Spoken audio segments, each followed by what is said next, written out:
Pre-war mid-1930s Japan. The world was watching, but it did not yet understand what Japan was preparing.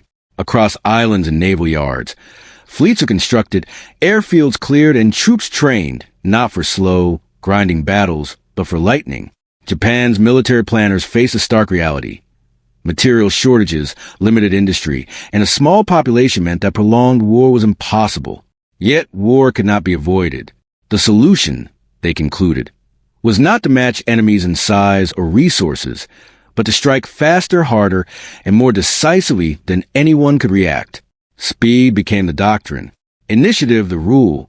The decisive battle, Kantai-kessen, was not just a theory, but a guiding principle that would shape every decision. Each pilot trained to anticipate, each commander drilled to exploit every opportunity. Every night assault rehearsed to perfection. The goal was simple: overwhelm the enemy before they could organize a defense.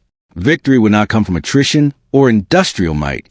It would come from shocking the world into paralysis. Early exercises revealed both brilliance and risk. Troops moving at night learned the art of stealth. Engineers discovered how to land forces on small islands under the cover of darkness. Fleet exercises tested long-distance operations where mistakes could be fatal. Every operation required perfect timing, coordination, and discipline. Success demanded that nothing go wrong because there was no backup plan. But these early years were deceptive. Speed masked fragility. Plans assumed enemies would crumble when surprised. Logistics were stretched to their absolute limits. Every victory increased the cost of the next. The doctrine was brilliant on paper and terrifying in execution, but it carried a hidden danger. Once momentum slowed, the same system that won battles could bring disaster. From Tokyo to the naval academies, a culture of commitment hardened. Retreat was dishonor. Hesitation was weakness. Every officer internalized a single truth: Japan could win only by moving faster than the world could respond. This sense of urgency infused training, planning, and operations. In every night attack, in every fast-moving naval maneuver, the Japanese military rehearsed a principle that would define the war. Decisive speed was survival. And yet, beneath the surface of perfect drills and confident strategy, a warning lingered. Logistics, industrial capacity, and pilot experience all had limits. Every plan assumed success. Every operation relied on flawless execution. The doctrine had no room for error, no margin for delay, no tolerance for a world that would refuse to break. This was Japan on the edge of war, prepared, audacious, and dangerously confident. The first strike would soon reveal the power of rapid offensive doctrine, but the true cost, the hidden limits, and the eventual collapse were still invisible. By the time the first bombs fell, the world would glimpse a strategy that moved faster than reason. But that same speed would, eventually, become its own trap. December 7th, 1941, 7:55 a.m., Pearl Harbor. The sun had barely risen over Oahu when the first bombs fell. Japanese aircraft appeared silently, in formations honed over years of training. The world had never seen a strike so sudden, so precise. Battleships, oil depots, airfields. Everything was a target, and nothing was safe. Within minutes, explosions shredded the calm morning, shaking the Pacific. This was a doctrine in action. Rapid offensive, overwhelming force, decisive shock. Japan did not wait. There was no hesitation, no probing attacks. Every movement had been rehearsed. Every pilot knew the plan. Every ship, every squadron moved in perfect timing. The goal was not destruction alone. It was paralysis. By the time the smoke cleared, the American Pacific Fleet would be stunned, its response delayed. Across Southeast Asia, the pattern repeated. Malaya fell in weeks, not months. Singapore, considered impregnable, was captured by lightning infantry and tank columns slicing through terrain that defenders thought safe. Japanese troops advanced at night, infiltrating weak points, bypassing heavy fortifications, and striking where the enemy was least prepared. Cities, airfields, and railways disappeared under coordinated assault. Every victory reinforced a terrifying lesson. Speed could overwhelm even the most formidable defenses. The world was unprepared. Commanders expected methodical attrition. They expected pauses, regrouping, counterattacks. They did not expect a doctrine built entirely on momentum. By the time messages arrived from front lines, Japanese forces had already moved deeper into enemy territory. Supply lines stretched forward, units advanced faster than reinforcements could follow, and every front became a new battlefield of confusion and fear. This is the key tension of the strategy. Initial brilliance hides long-term risk. Rapid conquests produce awe, but they also strain logistics, exhaust personnel, and outpace industrial support. In the early months, these cracks were invisible, masked by audacity and morale. Pilots flew multiple sorties a day, infantry marched farther than ever imagined, and supply officers improvised at every turn. Success seemed effortless, almost supernatural. But the human cost was mounting. Soldiers, sailors, and airmen moved constantly, often without rest. Pilots learned by combat experience, facing danger with minimal backup. Infantry took islands in bitter terrain, encountering resistance they had not expected. Engineers rebuilt bridges, repaired airstrips, and kept vehicles running under fire. Every gain required perfect coordination. Every operation depended on the next, moving flawlessly. A single failure could ripple through the campaign. Even so, Japan pushed forward. Each victory was decisive. Each advance a confirmation of the Doctrine's genius. Night attacks disoriented defenders. Fast-moving naval raids prevented regrouping. Air superiority and infiltration allowed Japanese forces to dictate the terms of battle. Momentum was not just a tactic. It was a psychological weapon, breaking morale before bullets could. Observers across the globe watched in disbelief. From Washington to London, military analysts recorded reports that seemed impossible. Armies collapsing without prolonged engagement, ports seized in days, airfields destroyed with surgical precision. Japan's rapid offensive strategy did not just win battles. It reshaped expectations of modern warfare. And yet, behind the triumph, a warning remained unseen. Supply lines were long and thin. Pilots and crews were finite. Industrial output could not match the tempo of operations indefinitely. Each victory moved Japan closer to a point where momentum could no longer sustain itself. Every rapid conquest planted the seeds of future vulnerability. By the end of 1942, the early conquests had created a vast empire, but one fragile and overstretched. The rapid offensive had worked brilliantly against unprepared enemies, but the world was learning. Each new victory revealed the limits of speed and surprise, and soon those limits would become unavoidable. Japan had achieved the impossible. It struck fast, it shocked the world, it conquered seemingly unstoppable obstacles. But brilliance alone could not secure the future. Momentum was a weapon, but a weapon with a lifespan, and the clock had already started ticking. Early 1942, various Pacific and Southeast Asia fronts. The rapid advances that stunned the world began to reveal an inconvenient truth. Speed alone could not sustain itself. Behind the audacity of the attacks, Japan's supply lines stretched thin across oceans and jungles. Fuel, ammunition, spare parts, and even food were pushed farther than any planner had ever imagined. The victories of yesterday now threatened to become the burdens of today. Troops in the field moved faster than reinforcements could arrive. Pilots flew multiple sorties per day, often without proper maintenance or backup aircraft. Infantry units conquered islands only to find themselves isolated, with no reserves, no air cover, and no room to pause. Each conquest demanded improvisation. Engineers built makeshift docks, supply officers rerouted shipments, and commanders calculated risk constantly. Success depended on flawless coordination. But perfection is rare in war. The Doctrine had assumed one critical condition. The enemy would collapse under speed and shock. But as Allied forces adapted, that assumption proved fragile. American, British, and Dutch forces refused to disintegrate. They reorganized, reinforced, and learned from every Japanese assault. Each unexpected counterattack highlighted the invisible cracks in the Japanese system.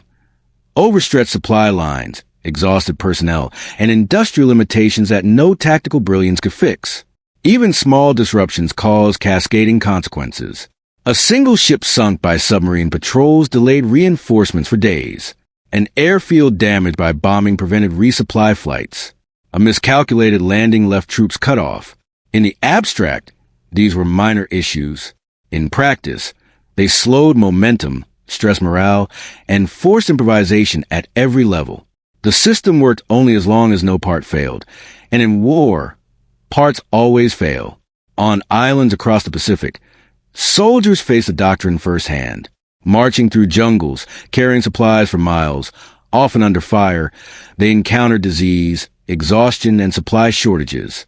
Pilots flew low-level bombing runs in extreme heat, often without sufficient navigation or backup. Engineers improvised bridges, airstrips, and landing zones in little time. Success became a test of endurance as much as of skill. At sea, the challenges multiplied. Japanese fleets moved with precision, but each extended supply convoy risked interception. Fuel could not magically appear at distant bases. Ships, aircraft, and troops were finite. Each victory extended the chain of dependence, forcing commanders to calculate carefully which battles could be fought and which had to be skipped. Every decision carried enormous consequences. This period also exposed another invisible limit: industrial output. Factories in Japan could not keep up with losses at sea or replacements for aircraft and ships. Pilots were trained at incredible speed, but attrition outpaced training programs. Every conquest further strained the system, slowly turning brilliance into vulnerability. Victory had a price, one that would compound with each successive operation. Yet outwardly, Japan appeared unstoppable. Cities fell, islands were captured, and the Allies scrambled to respond. To observers, speed, aggression, and decisiveness seemed sufficient. But beneath the surface, a hidden reality was taking shape. The rapid offensive was a fragile system, brilliant but brittle, relying on momentum and flawless execution. Its success against unprepared enemies masked the looming consequences of overextension. By early 1942, the doctrine's first cracks were visible only to those who looked closely.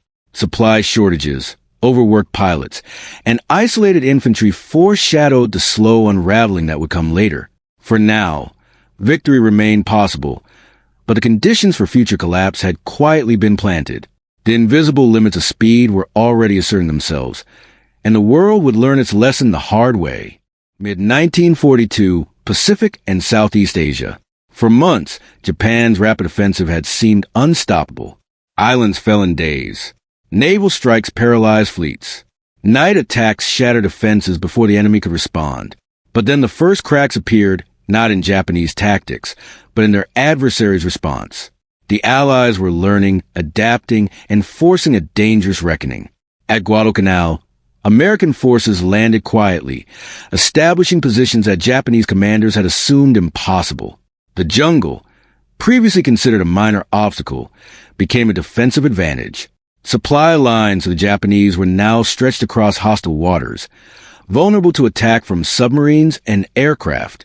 Every misstep, every delay, threatened to halt the momentum that had been the source of Japan's power. The shift was subtle at first.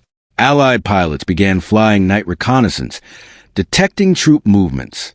Engineers reinforced airfields and bridges, anticipating the next Japanese strike. Infantry units dug in, learning to resist infiltration, ambush, and sudden assaults. For the first time, Japan faced an enemy that refused to crumble under speed and shock. Each countermeasure forced commanders to recalculate constantly, reducing the decisive advantage of the rapid offensive doctrine. This was a turning point. What had once been brilliance became vulnerability. Rapid advances now carry risk. Troops were isolated on small islands with inadequate supplies. Pilots flew multiple sorties without rest. Naval fleets were forced into defensive positions, their own speed limited by the need to protect long, fragile supply chains. Success now depended on maintaining perfection, a condition that reality refused to guarantee. At sea, Japanese forces encountered growing resistance. Submarines disrupted supply convoys. Aircraft carriers, once instruments of sudden destruction, were now countered by long-range reconnaissance and coordinated interception. Every victory that had been assumed certain now required careful planning and constant adaptation. The Allies had learned to punish mistakes and exploit overextension, turning Japan's strength into a potential liability. The psychological impact was equally profound. Troops who had grown confident in the doctrine's invincibility now faced the uncertainty of extended campaigns. Officers who had relied on speed and initiative were forced into defensive thinking.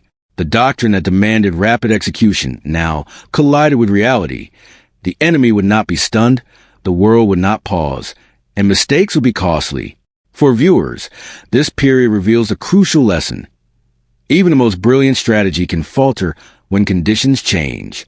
Japan's rapid offensive was not failing because the doctrine was flawed in theory.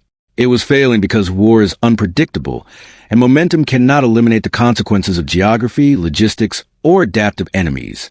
Each slowed advance, each delayed supply shipment, compounded the risk of disaster. Yet Japan continued to press forward, clinging to the belief that speed could still win the day. Islands were assaulted, naval engagements continued, and pilots flew beyond their limits. Momentum was maintained, but at increasing cost. The very system that had delivered stunning victories was now beginning to overreach, forcing commanders to make impossible decisions under pressure. By mid-1942, the first true limits of rapid offensive doctrine became undeniable. The enemy could adapt, supply lines could fail, troops could tire, and for the first time, Japan faced the possibility that the same speed that had brought success could, if mismanaged, lead to strategic overextension and irreversible setbacks. Victory was no longer guaranteed. Momentum, once a weapon, was now a fragile lifeline. The doctrine's brilliance had met its first serious test, and for the first time, the outcome was uncertain. Late 1942, early 1943, Pacific Islands and Southeast Asia. The brilliance of Japan's rapid offensive was undeniable, but brilliance comes at a cost. For every island seized, for every airfield captured, the human and material toll grew heavier. Troops who had moved with exhilaration now marched with fatigue. Pilots flew missions beyond endurance. Sailors navigated long, dangerous supply routes under constant threat. Each victory demanded more than courage. It demanded sacrifices that could not be sustained indefinitely. The logistical challenges that had been invisible in early conquests now became acute. Fuel shortages slowed mechanized units. Ammunition had to be rationed. Engineers worked day and night to repair airfields, bridges, and docks destroyed either in battle or by nature. A single storm, a missed shipment, or a sunk supply ship could ripple through an entire campaign. For the first time, Japanese commanders realized that rapid victories carried hidden vulnerabilities. Every gain increased the strain on the system. Soldiers faced relentless conditions. Jungle terrain, disease, and tropical heat wore down both body and mind. Food was often scarce, and medical supplies were limited. Casualties mounted faster than reinforcements could arrive. The doctrine of rapid offensive relied on initiative and speed, but exhausted troops could not execute flawless maneuvers. Units began arriving late to plan attacks, delaying operations, and leaving others exposed. The human cost was accelerating faster than the gains. The Navy and Air Force were similarly stretched. Aircraft required constant maintenance, yet crews were flying multiple sorties per day. Ships patrolled vast areas, often without adequate protection, exposing them to submarine attacks and air strikes. Every loss weakened the operational tempo. Japan's early invincibility, once taken for granted, was now fragile and brittle, balanced on the thin thread of overstretched resources. Across the Pacific, the Allies began exploiting these weaknesses. Ambushes in jungles, submarine attacks on supply lines, and coordinated counteroffensives slowed Japanese momentum. What had been rapid victories now required careful planning, improvisation, and recovery. Each operation carried risk not just to soldiers and sailors, but to the entire campaign. One miscalculation could undo weeks of hard-won territory. Psychologically, the strain was mounting. Troops who had once celebrated lightning victories now faced constant uncertainty. Commanders worried not only about enemy action, but also about fatigue, morale, and dwindling supplies. Pilots flew with fear of mechanical failure, and infantry advanced with knowledge that isolated positions could become traps. The human element, the very people executing the doctrine, was reaching its breaking point. Despite these pressures, Japan continued to push forward. The doctrine demanded decisive action, and retreat was dishonor. But the pace could not be maintained indefinitely. Each victory compounded the next risk, creating a cycle of success and vulnerability. Momentum remained a weapon, but it had become a double-edged sword. Speed could no longer guarantee dominance. It now carried danger with every mile advanced. By 1943, the consequences of overextension were clear. Territories held were difficult to supply. Troops were exhausted. The equipment was wearing out.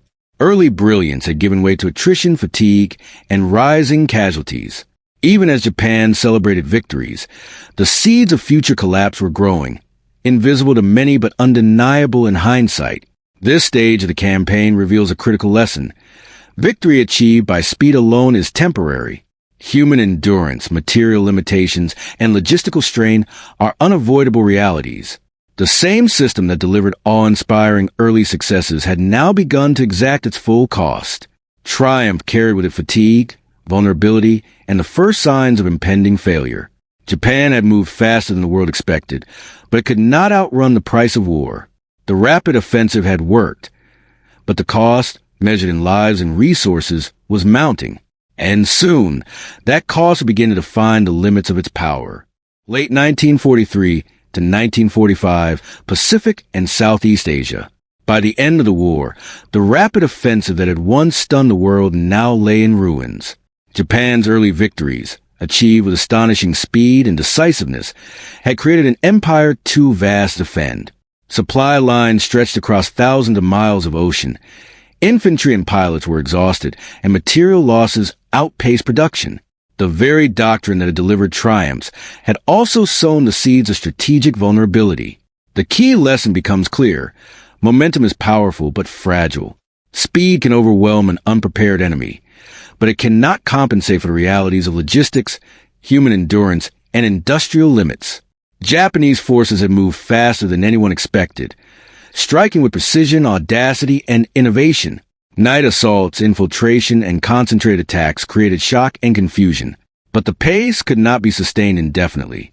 As time wore on, the weaknesses inherent in rapid offensive doctrine became unavoidable. By 1944, the consequences of overextension were visible everywhere. Naval convoys were decimated by submarines. Pilots and crews were lost faster than they could be replaced. Infantry units found themselves stranded on islands with dwindling supplies. Every gain now came at a higher cost, and every victory was harder to maintain. The speed that had been Japan's greatest weapon now demanded perfection in every element. Yet perfection was impossible under wartime conditions. Allies had adapted. Supply routes were intercepted. Defensive positions strengthened, and intelligence allowed them to anticipate Japanese maneuvers. Japan could no longer rely solely on shock and speed. The doctrine required support that simply did not exist. What had been decisive tactics in 1941 became desperate measures in 1944. Rapid offensive doctrine could win battles, but not a prolonged war against adaptive, resourceful, and determined opponents. The human toll was profound.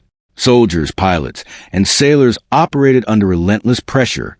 Disease, exhaustion, and casualties eroded morale. Officers struggled to maintain initiative when resources were scarce, and the battlefield was vast. Strategic decisions were constrained not by imagination or bravery, but by supply fatigue and time. Japan's initial brilliance was now overshadowed by the grinding reality of war's demands. The collapse of momentum also revealed a broader historical insight. Rapid offensive doctrine is inherently front-loaded. It works best at the start of a campaign when speed and surprise dominate. Once the enemy adapts, counterattacks occur, and resources are stretched, the same doctrine can become a liability. Japan's initial conquest created illusions of invincibility, masking the vulnerabilities that would later lead to strategic failure. In the end, rapid victories could not substitute for sustainable logistics, industrial capacity, or long-term planning. Yet the doctrine's impact on military thinking is undeniable.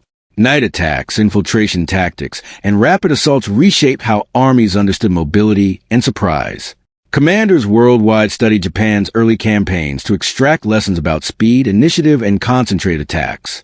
The brilliance of rapid offensive doctrine is inseparable from its collapse. Both must be understood together.